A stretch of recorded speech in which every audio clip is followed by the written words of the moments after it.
Hi friends, welcome back to our channel village gossip kitchen. நம்மளோட 30 days live weight loss சேலஞ்சில் இன்றைக்கி வந்து டே 13 ஆகிடுச்சு. டே 13 எனக்கு வீடியோ நேற்றே போட வேண்டியது, நேற்று போட முடியலை. ஒரு ஃபங்க்ஷன் ஒன்று அட்டன் பண்ண வேண்டியதாக இருந்துச்சு. அதுக்கப்புறம் ரொம்ப டயர்டாக இருந்துச்சு, தலைவலியெல்லாம் இருந்துச்சு, அதனால் போட முடியலை. நேற்றே நான் அப்டேட் கொடுத்துருந்தேன் உங்களுக்கு. காலையில் எழும்பி வெயிட்டு செக் பண்ணியிருந்தேன். 77.700 இருக்கேன் வெயிட்டு. மறுபடியும் கொஞ்சம் வெயிட் குறையிற மாதிரி தெரியுது, பார்க்கலாம். அப்புறம் தண்ணி குடிச்சிருந்தேன். தண்ணி குடிச்சு முடிச்சதுக்கப்புறமா டீ எடுத்துருந்தேன். காலை உணவுக்கு பார்த்திங்கன்னா 2 முட்டை ஆஃப் ஆயில் போட்டுட்டு கொஞ்சம் தக்காளி சட்னி வச்சு இன்றைக்கி சாப்பிட்ருந்தேன். வெஜிடபிள்ஸ் எதுவும் இன்னைக்கு இடம் எடுத்துக்கலை. அப்புறம் வீடு நான் சொல்லியிருந்தேன் இல்லையா, பின்பகுதியெல்லாம் நிறைய புல்லாக இருக்குது அப்படின்ட்டு. நான் பயந்துட்டு அந்த பக்கம் போகவே மாட்டேன். ஏன்னா இந்த ஊர் பார்த்திங்கன்னா, நாங்கள் இருக்கிற அம்மாவோட வீடு இருக்க ஏரியா பார்த்திங்கன்னா நிறைய பாம்பெல்லாம் இருக்கிற ஒரு பகுதி. அதாவது பக்கத்துலலாம் கொஞ்சம் உள் பகுதியெல்லாம் கொஞ்சம் காடு மாதிரி அந்த மாதிரி இருக்கும். அந்த பாம்பு இந்த இடத்துல ஓடி போகிறது வர்றது அந்த மாதிரி அதோட வசிப்பிடம் தான் கிட்டத்தட்ட நம்ம இருக்கிறதோ. அதனால் இந்த மாதிரி புல்லெல்லாம் இருக்கிறப்போ, ஏற்கனவே வீட்டில் அடிக்கடி வரும், அப்போ புல்லெல்லாம் இருக்கிறப்போ கண்டிப்பாக அதுக்கு இடையில இருக்கும். அதனால் எனக்கு ரொம்ப பயம் அப்படின்ட்டு நான் போகவே மாட்டேன். ஹஸ்பண்ட் கொஞ்சம் க்ளீன் பண்ணி கொடுக்குறேன்னு என்னை கொஞ்சம் க்ளீன் பண்ணிட்டு இருந்தாங்க. அவங்களுக்கும் டைம் இல்லை. அப்புறம் ஒரு 11 மணி இருக்கிறப்போ கொஞ்சம் வால்நட் மட்டும் எடுத்து சாப்பிட்ருந்தேன், பசிச்சுது அப்படிங்கிறனால. அப்புறம் இன்றைக்கி நாட்டுக்கோழி வாங்கிட்டு வந்திருந்தாங்க. அந்த கோழி குழம்பு வச்சுட்டு கிழங்கு, மரிச்சினி கிழங்கு இருக்குது இல்லையா, நாங்கள் மரிச்சினி கிழங்குன்னு சொல்லுவோம். அந்த கேரளா கப்பக்கிழங்கு இருக்கு இல்லையா, அதுதான் மரவள்ளி கிழங்கு, நாங்கள் மரிச்சினி கிழங்குன்னு சொல்லுவோம். அந்த கிழங்கு வேக வச்சு வச்சுருந்தேன். பொதுவாக டயட்டில் கிழங்கு சாப்பிடவே கூடாது. இருந்தாலும் எனக்கு ஒரு கெட்ட பழக்கம் இருக்குது. இந்த கிழங்கு வேக வைக்கிறான்னு இந்த இறைச்சி இருந்துச்சுன்னா, சிக்கனோ மட்டனோ எது இருந்துச்சுனாலும் அதை வச்சு சாப்பிட்ணுன்னு ஆசைப்படுவேன். அதுக்காக ரொம்ப கிழங்கு விரும்பி சாப்பிட்ற ஆளெல்லாம் கிடையாது. நான் மரிச்சினி கிழங்குலாம் ரொம்ப விரும்பி சாப்பிட மாட்டேன். எப்போது ஒரு முறை இந்த மாதிரி கிடச்சிச்சின்னா சாப்பிடுவேன். அந்த மாதிரி இன்றைக்கி கிடச்சிது. சரி கொஞ்சம் சாப்பிட்லாம் அப்படின்ட்டு சாப்பிட்டேன். சாயங்காலம் ஒரு ஃபங்க்ஷன் இருந்துச்சு, அந்த ஞாபகமே இல்லாமல் கிழங்கு சாப்பிட்டேன். கிழங்கு சாப்பிட்டதுக்கப்புறம் எனக்கு தெரியும், அடுத்த நாள் கொஞ்சம் கிழங்கு எடுத்தாலும் அப்படி தாங்க, மறுநாள் வெயிட் கொஞ்சம் அதிகமாகவே காட்டிடும், எனக்கு அது தெரியும். அப்போ என்ன பண்ணுவேன்னா, சாயங்காலம் அதுக்கேற்ற மாதிரி ப்ரீ பிளான் பண்ணிடுவேன். இருந்தாலுமே எனக்கு வெயிட் அதிகமாக காட்டும். சாயங்காலம் ஃபங்க்ஷன் வேறு இருந்துச்சா, ரொம்ப பயமாகவே இருந்துச்சு எனக்கு. ஃபேமிலியில் தான் ஒரு என்கேஜ்மெண்ட் ஃபங்க்ஷன். நேற்று என்கேஜ்மெண்ட், இன்றைக்கி மேரேஜ். என்னால் மேரேஜுக்கு போக முடியாது, அம்மாவுக்கு அப்பாவுக்கெல்லாம் உடம்பு முடியாமல் இருக்கிறதுனால போக முடியாது அப்படின்ட்டு சரி என்கேஜ்மெண்ட்டுக்கு போகலாம். ஹஸ்பண்டுக்கு நாளைக்கு டியூட்டி, இன்றைக்கி அவங்க லீவில் இருக்காங்க. சரி என்கேஜ்மெண்ட்டுக்கு போகலாம் அப்படின்ட்டு என்கேஜ்மெண்ட்டுக்கு கிளம்பி போகிறதுக்கு பிளான் பண்ணியிருந்தேன். அது ஞாபகம் இல்லாமல் தான் நான் கிழங்கு கொஞ்சம் சாப்பிட்ருந்தேன். அது என்னாச்சுன்னா, அந்த மாதிரி இந்த கிழங்கு சாப்பிட்டுட்டு நைட்டு டின்னரும் எடுத்தோன்னு வச்சுக்கோங்களேன், வெயிட் ரொம்ப அதிகமாகிடும். கிழங்குல ஹை கார்போஹைட்ரேட், நம்ம சோறை விட கார்போஹைட்ரேட் ரொம்ப அதிகம். இந்த மண்ணுக்கடியில் விளையிற கிழங்குகள், அந்த உருளைக்கிழங்கு, அப்புறம் இது பீட்ரூட், கேரட், இதில் கூட கார்போஹைட்ரேட் கொஞ்சம் அதிகம்தான். ஆனால் அதில் இந்த மரிச்சினி கிழங்கு, இந்த கிழங்குகளுக்கு அளவு அதிகமாக இருக்காது. அதனால் அது கொஞ்சம் நம்ம எடுத்துக்கலாம்.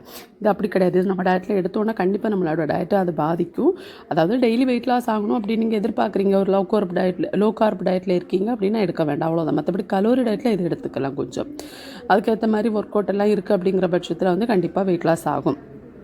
ஸோ அப்படி தான் கிழங்கு சும்மா வேக வச்சு தான் எடுத்துருந்து, வேக வச்சு அது கூட நாட்டுக்கோழி குழம்பு வச்சு சாப்பிட்ருந்தேன். அப்புறம் பார்த்திங்கன்னா, இன்றைக்கி ஃபுல் டே ஃபைபருக்காக வெஜிடபிள்ஸ் அந்த மாதிரி எதுவுமே எடுக்க முடியலை. இந்த மாதிரி சில நாள் எனக்கு அமையும். அன்றைக்கி வீட்டில் ஒன்றும் எதுவும் இருக்காது, இல்லைனா நான் அன்றைக்கி சமைக்கிற மூடில் இருக்க மாட்டேன், சாப்பிட்ற ஒரு எண்ணம் இருக்காது, சமைச்சு எதுவும் ஒன்று கிடைக்கிறத சாப்பிட்லாம் அப்படிங்கிற மாதிரி ஒரு எண்ணம் இருக்கும். இந்த மாதிரி எனக்கு சில நாட்கள் அமையும். அந்த மாதிரி ஒரு நாள் தான் எனக்கு இன்றைக்கி. அப்படி காய் எதுவுமே சமைச்சு அது மாதிரி சாம்பார் வச்சுருந்தேன், அது கூட எனக்கு எடுக்கணும்னு தோணலை. சரி மறுநாளைக்கு எடுக்கலாம் அப்படின்ட்டு அதை எடுத்து வச்சுட்டேன். அந்த மாதிரி எதுவுமே சாப்பிட்ணும் அப்படிங்கிற மாதிரி அந்த ஒரு எண்ணமே இல்லாத ஒரு வெட்டியான ஒரு நாளாக எனக்கு இன்றைக்கி இருந்துச்சு. சரி இன்றைக்கி ஃபங்க்ஷன் வீட்டிலேருந்து கண்டிப்பாக எதுவும் சாப்பிடக்கூடாது அப்படின்னு நான் நினச்சிட்டே இருந்தேன். ஏதாவது சாப்பிட்டேன்னா கண்டிப்பாக ரொம்ப அதிகமாகும். ஆனால் என்னென்னா, நமக்கு ஒரு ஃபங்க்ஷன் போயிருக்கோம் அங்கே அப்படிங்கிறப்போ சாப்பிடாமல் வர்றது ரொம்ப கஷ்டமாக இருக்கும். இந்த டயட்டில் தான் எனக்கு அது ரொம்ப சிரமமாக இருக்கும். சாப்பிடாம வரவும் முடியாது, சாப்பிடவும் முடியாது. அந்த மாதிரி ரெண்டும் இக்கட்டான சூழ்நிலையில் மாட்டிடுவேன். இருந்தாலும் இன்றைக்கி கண்டிப்பாக சாப்பிடக்கூடாது. கிழங்கு எடுத்திருந்தேன். நான் என்ன ஃபஸ்ட்டு பிளான் பண்ணியிருந்தேன்னா, லஞ்ச் எடுக்க வேண்டாம், அப்போ டின்னர் கொஞ்சம் சாப்பிட்றப்போ கொஞ்சம் லேட்டாக தானே நம்ம சாப்பிடுவோம். ஃபங்க்ஷன் போகிறப்போ லேட்டாக சாப்பிட்டாலும் எதுவும் ஆகாது அப்படின்னு நினச்சேன். வீட்டிலேனா நம்ம நேரமே கொஞ்சம் சிம்பிளாக ஏதாவது சாப்பிடுவோம். இப்போ நம்ம வெளியே போகிறப்போ அப்படி சிம்பிளாலாம் எதிர்பார்க்க முடியாது. அதுவும் ஒரு ஃபங்க்ஷன் போகிறப்போ ரொம்ப சிம்பிளான உணவுகளெல்லாம் நம்ம எதிர்பார்க்க முடியாது இல்லையா. சரி நான் இந்த மாதிரி பிளான் பண்ணி வச்சுருந்தேன். ஆனால் திடீர்னு கிழங்கை பார்த்தோன்னே, கோழி குழம்பையும் பார்த்தோன்னே சாப்பிட்ணுன்னு தோணுச்சு. கிழங்கு சாப்பிட்டேன். அப்போ டின்னரை எப்படி அவாய்ட் பண்ணுறதுன்னு எனக்கு தெரில. ரொம்ப ஒரு மாதிரி எனக்கு என்ன சொல்கிறேன், நான் ரொம்ப இக்கட்டான ஒரு சூழ்நிலையெல்லாம் இன்றைக்கான ஃபங்க்ஷனுக்கு போயிருந்தேன். நானும் ஹஸ்பண்டும் கிளம்பி போயிருந்தோம். 2 பேருமா இந்த ட்ரெஸ் வந்து இதுக்கு முன்னாடி நான் ஒரு நாள் உங்களுக்கு ஃபோட்டோ ஷேர் பண்ணியிருந்தேன். இந்த ட்ரெஸ் வந்து நான் வாங்குறப்போ டபுள் எக்ஸல் சைஸில் வாங்கினேன். எனக்கு எக்ஸலே ஓகே தான். டபுள் எக்ஸல் வாங்கினதுக்கப்புறம் அளவு பத்தவே இல்லை, ரொம்ப பெருசாக இருக்குது. நானும்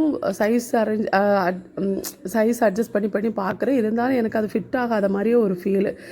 சரி, இன்றைக்கி வந்து எனக்கு காலையில் வீட்டுக்கு போய் அவசரமாக நான் வந்து ட்ரெஸ் எடுத்துகிட்டு ஓடி வர வேண்டிய ஒரு சூழ்நிலையாக இருந்துச்சு. ஏன்னா எனக்கு பயங்கர தலைவலி, சுத்தமாக முடியலை. எனக்கு மைக்ரைன் இருக்குது. அப்புறம் வந்து பிபி சில நேரம் லோ ஆகும். ஓவர் ஸ்ட்ரெஸ்ஸு, இப்போது ஃபேமிலி ப்ராப்ளம்ஸ் எல்லாம் இருக்கிறப்போ எனக்கு ரொம்ப கஷ்டமாக இருக்கும். சரி, அந்த டைமில் வந்து எனக்கு தலைவலி தானாகவே வந்துடும் ஓவர் ஸ்ட்ரெஸ் ஆகுறப்போ. அந்த மாதிரி மைக்ரைன் எல்லாம் இருக்கிறவங்களுக்கு தெரியும் இல்லையா? அது மாதிரி இன்றைக்கி காலையிலேருந்து செம்ம தலைவலி. கருங்கல்ல தான் இன்றைக்கி எங்களுக்கு ஃபங்க்ஷனு. இந்த கருங்கல் ஏரியா பார்த்திங்கன்னா எனக்கு என்னோடய உணர்வுகளோட கலந்த ஒரு ஊர் அப்படின்னு சொல்ல, யாராவது கருங்கல்ல இருக்கிறவங்க பார்த்தாங்கன்னா அவங்களுக்கு புரியும். நான் படித்தது வந்து கருங்கல்ல ஸ்டே பண்ணி ஒரு 2 வருஷம் அங்கே ஸ்டே பண்ணி தங்கியே நான் படித்தேன். ஸோ அந்த ஊர் வந்து எனக்கு என்னமோ ஒரு ஸ்பெஷல் அப்படிங்கிற மாதிரி. அங்கே தங்குறப்போ எனக்கு ரொம்ப பிடிச்ச ஒரு ஊர். இப்போவும் எனக்கு அங்கே போய் தங்கணும் அப்படின்னு ரொம்ப ஆசை, ஆனால் போய் தங்க முடியலை. கருங்கல் வந்து ரொம்ப அழகான ஒரு அமைதியான ஊர். அமைதியான எல்லா இடங்கள்லேயும் பிரச்சனை இருக்கும், இருந்தாலும் எனக்கு ரொம்ப பிடிச்ச ஊர், அவ்வளோதான். அப்புறம் வந்து ஈவினிங் ஃபங்க்ஷன் போயிட்டு கொஞ்சம் நேரமே போயிட்டு வந்து சாப்பிடாமல் எப்படியோ எஸ்கேப் ஆகி வந்துட்டோம். வரப்போ வழியிலேருந்து ஒரு டீ மட்டும் சுகர் போடாமல் வாங்கி குடிச்சிருந்தேன். எனக்கு சாப்பிட்டனால தான் டீயோட நிறுத்திட்டேன். ஏன்னா இதுக்கு மேலே நம்ம டின்னர் ஏதாவது எடுத்துன்னு வச்சுக்கோங்களேன், நான் வெளியே போய்ட்டு வீட்டுக்கு வந்து கொஞ்சம் லேட் ஆகும். நான் வந்து சாப்பிட்டு டின்னர் எடுத்தேன்னு வச்சுக்கோங்க, நான் மறுபடியும் நம்ம குறைச்சதை விட வெயிட் இன்னும் ரொம்ப அதிகமாகும். ஒரு பயம் தான், அதனால் எடுக்கலை, எனக்கு ஸ்கிப் பண்ணியிருந்தேன். வர்றப்போ ஸ்கின் கேருக்காக இந்த ப்ராடக்ட் எல்லாம் வாங்கிட்டு வந்திருந்தேன். அந்த லாக்மியோட அந்த மாய்ஸ்சரைசர் இருக்கு இல்லையா, அது ஆல்ரெடி நான் உங்களுக்கு ஷேர் பண்ணியிருந்தேன், முன்னாடியே வாங்கிட்டேன். மாய்ஸ்சரைசர் வந்து நான் அடிக்கடி யூஸ் பண்ணுவேன். முன்னாடி பாண்ட்ஸ் யூஸ் பண்ணியிருக்கேன், அப்புறம் நிவியா யூஸ் பண்ணியிருக்கேன். இப்போ வந்து ஃபஸ்ட் டைம் லாக்மி யூஸ் பண்ணிகிட்ருக்கேன். லாக்மியோட ஃபேஸ் வாஷ் ஒன்று வாங்கியிருந்தேன், லாக்டோகாலமினோட சன்ஸ்க்ரீன் ஒன்று வாங்கியிருந்தேன். ஸோ நான் இது வரைக்கும் என்னோடய ஸ்கின் கேர் வந்து நான் பண்ணதே கிடையாது. இது வரைக்கும் நான் ஸ்கின் கேர் அப்படின்னு ஒன்று நான் பண்ணதே கிடையாது.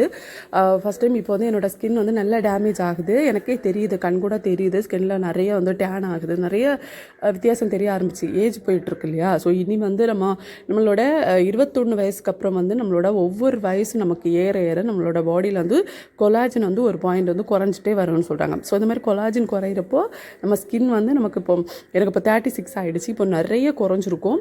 அப்போது என்னென்னா நமக்கு ஸ்கின் வந்து நல்ல டேமேஜ் ஆக ஆரம்பிக்கும். ஸோ இப்போ அதுதான் எனக்கு நடந்துகிட்ருக்கு. ஃபுட்டில் வந்து நல்ல கரெக்டான ஃபைபரு, அப்புறம் கொலாஜின் இருக்கிற மாதிரி ஃபுட்டு கரெக்டாக பார்த்திங்கன்னா அந்த பாதாம், அதுக்கு ஆட்டுக்கால் சூப்பு, அதோட போன் மேரோ இருக்குது இல்லையா, அதுக்கப்புறம் பார்த்திங்கன்னா அந்த முருங்கைக்கீரை, ஆளி விதை, அப்புறம் பூசணி விதை, இந்த மாதிரி பொருட்களெல்லாம் எடுக்கிறப்போ நம்மளோட கொலாஜின் வந்து பாடியில் இன்க்ரீஸ் ஆகும். அப்போ நம்ம ஸ்கின்னும் டைட் ஆகும். ஸ்கின்னு, அப்புறம் நம்மளோட நகம், அதுக்கப்புறம் நம்மளோட முடி, இதுக்கு எல்லாமே நமக்கு கொலாஜின் தேவைப்படும். இல்லைனா சப்ளிமெண்ட்ரி நம்ம எடுக்கணும். நமக்கு அதுக்கு பட்ஜெட் இல்லை அப்படிங்கிறப்போ இது மாதிரி ஃபுட்லையாவது நம்ம அதை எடுத்துக்க தான் செய்யணும், எடுத்து தான் ஆகணும்.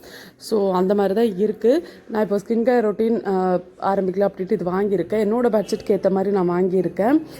நல்ல ஹை பட்ஜெட்டில் நல்ல பிராண்டட் ப்ராடக்ட் வாங்கினா இன்னும் ஸ்கின்னுக்கு ரொம்ப நல்லது. பட் நமக்கு வந்து முடியலை அப்படிங்கிறப்போ நான் இந்த மாதிரி வாங்கியிருக்கேன்.